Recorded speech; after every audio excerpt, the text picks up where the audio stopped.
Well, good morning, Happy everyone. Saturday. Happy Saturday to all of you. Oh my gosh. And it's been really hectic week, I think probably for a lot of you. And we are just so excited because we're really having a reunion here in just a moment with a dear friend of ours. And just tell you a little bit about her. She is an opera singer who has a soprano, who has sung all of the big roles in the opera world. And we met Jillian about 15, 16 years ago, and there's a little story there we'll chat about. But we are just so happy to reconnect with her this morning. It's actually it's cocktail hour in Berlin right now, Berlin, Germany. So without further ado, Jillian Finnamore. Hello. Hi, honey. How are you? So happy to be here. Oh my God, V. Gates. I'm sitting with my cocktail of water. Oh my gosh! Well, and your little black dress. My little black dress. That's right. Oh my goodness. Oh, how have you been, my darling? I'm good. I'm so happy to be in Berlin. I love living here. Oh yes. My goodness. And how long have you been there? I guess about 10 months. Oh my gosh. Yes. That's fantastic. Now, did you go from Italy to Berlin, or were you home for a while after your Italy trip? No, I've been traveling back and forth to Europe for about 4 years. Mm-hmm. So 2016 was Italy, but then 2017 was also Italy, and then Germany. Yeah, it's been a journey. Oh my goodness. Well, and speaking of journey, what is your earliest memory of having the instrument that you have, that amazing voice that we're going to get to hear in a few seconds? Oh, that's so sweet. Thank you. I mean, when I was growing up, my family and I sang as a quartet my whole entire life. So I started singing solos when I was 8. Wow. Yeah. And you were hooked ever since. Time that I had a voice, but I did do the start singing. Wonderful. When did you realize, what age did you realize, or did someone help you realize that you had this instrument meant for opera? That's a really good question, actually. I came to it a little late. When I was in high school, I was more into piano and soccer and boy also. Yes. But when I went to university, I changed to singing, and it's kind of a story there. But I started in pop, and then I changed to opera when I was given a fabulous voice teacher, and he was an opera singer, and I fell in love. Oh, that's wonderful. And we're going to talk a little bit after you do the first song. We're going to talk a little bit about your piano playing, because I have a little story there I want to share with folks. And would you introduce your accompanist and tell us what you're going to sing for us first? Certainly. And I kind of have a question about how you want to roll with this, because we have one piece for you, but it's quite long. So perhaps we could split it up. Okay. Sure. Yeah, that's fine. And we're so informal. We're so informal, as you know. So just stop and go. Whoa, let's go from here. Okay. You're in charge. You're in charge of the show. You should see the apartment. It's very informal. My accompanist is my very good friend, Kane Hayward, who prefers to be known through his piano sound today.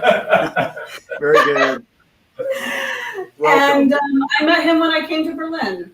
And we have just bonded and become quite good friends since then. So, yes. Wonderful. And the piece, yes. This piece is called In Questa Reggia, and it's from the opera Turandot. It was Puccini's last opera, and he actually died before completing it. And I'm the character Turandot, naturally. I mean, you know, and this is her very first entrance, and she is she's supposedly a Chinese princess, and she's would be called the Ice Queen. So the plot is somewhat convoluted, but basically She's the princess of the kingdom, and all of these suitors come to her asking for her hand. And the way that it has been set up is that they have to solve 3 riddles.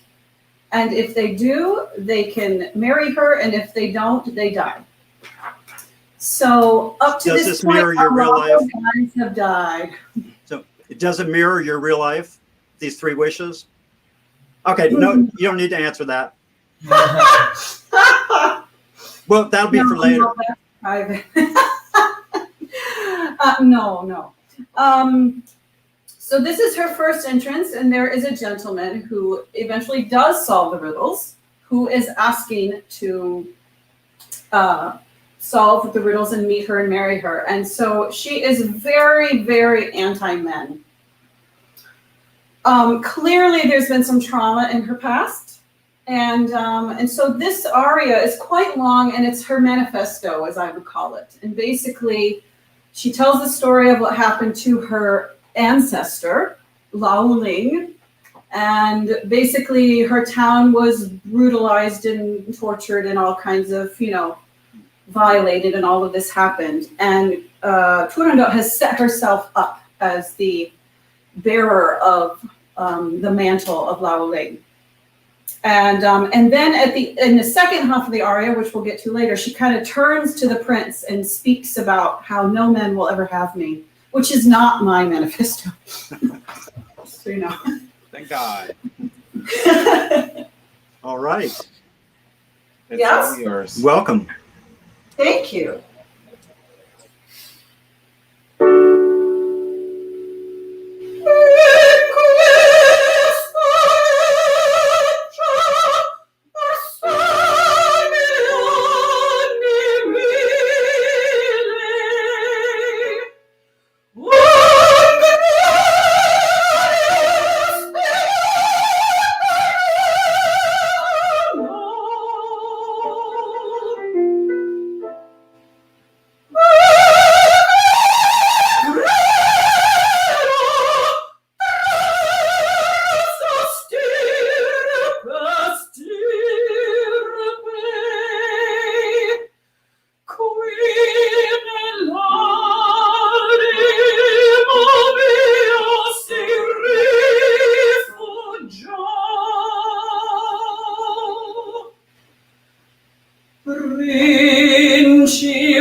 Is Brava. great. Oh, that's beautiful. Thank you. Wow. Thank you. Powerful. Very beautiful. When was the first? Well, which opera was the first opera that you ever That saw? I saw. Oh man, I very vaguely remember this, but when we would come to the States, my father would drag me to the opera. And I hated that because I didn't like opera at the time. I think it was Elisir d'Amore, which is a very light, funny, happy opera. Yes. Oh, nice. You had mentioned earlier, Jill, that you played piano, and I know you're a beautiful pianist. And in fact, I remember one time you were at our house and you sat at our piano and wowed all of us because you not only played the accompaniment just beautifully, but you were singing to it. And I said, that would make a great bar routine. I've never heard a classical singer accompany herself or himself on the piano. I've never seen that. Maybe somebody has done it, but I still think that could be a shtick. But I wanted to tell you that you saved us when we did the fall version of the Fringe Festival in 2010 of our show, The Poet Warriors, because we were in dire need of an accompanist, actually the pianist who is basically the orchestra along with the percussion. And you came in and it just made such beautiful music for us and for our singers and our actors. So I'll never forget it. I'm eternally grateful to you for that. And the fact that you would let yourself be in the dark during that. Well, did I? So, I don't remember that. oh my gosh. Well, we'd love to hear what happens next in this scene. Oh, okay.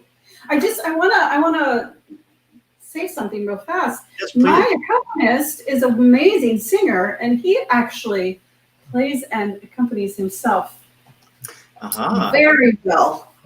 In fact, our concert we did in here, he played for us all, and we sang some duets, and he played for those and sang. Well, see. That's fabulous.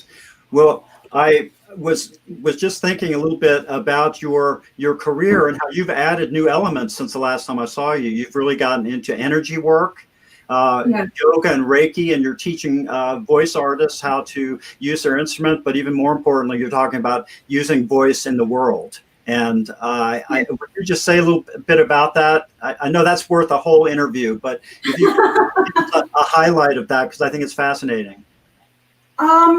Well, I feel I began studying Reiki so that I could help myself with organizing my own energy. And it has just been completely life-changing for me. I started studying it in 2014, I believe, and it has completely changed my life. So I really enjoy helping other artists because I understand so deeply the mindset and psyche and life of artists, since I am one. And so I really, really feel honored to help other artists kind of begin to figure out their own energy in a way that is helpful for them, so that it becomes helps them succeed. Instead of getting in their way, they turn it around and begin to use it to help themselves. Because once you are educated in something, then you have the tools to use it. I heard a wonderful YouTube interview you did a couple of years back with Bonnie Tarantino at the University of Maryland Medical School in alternative healing. And I want to learn a lot more than that at some point. I bet the people listening to this will be interested in that as well. So thank you. Stay tuned. Okay. Maestro and Madame. Okay, this is the second half where she turns to the princes and tells them that she is not interested in men in any way. Not my story, once again.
Brava. Brava. Oh my gosh. Wow. I just remember that was the first opera that I ever saw, and I was in college, and yeah.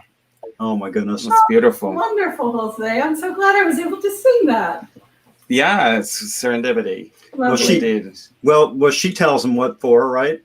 She really does. Oh my goodness. That's so great. Well, earlier as we were setting up, you were showing us a really pretty view of Berlin there. Do you want to give us a little tour? Sure. Come. Oop. Let's stay open. Be careful and don't fall down. No, I won't. Can you see? Yeah. Oh, Look how beautiful that is. Beautiful. Kane lives on the 5th floor, which is 6th floor, American style. So every time you come see him, you get to get your exercise, which is always a good thing. Oh, that's great. That's right.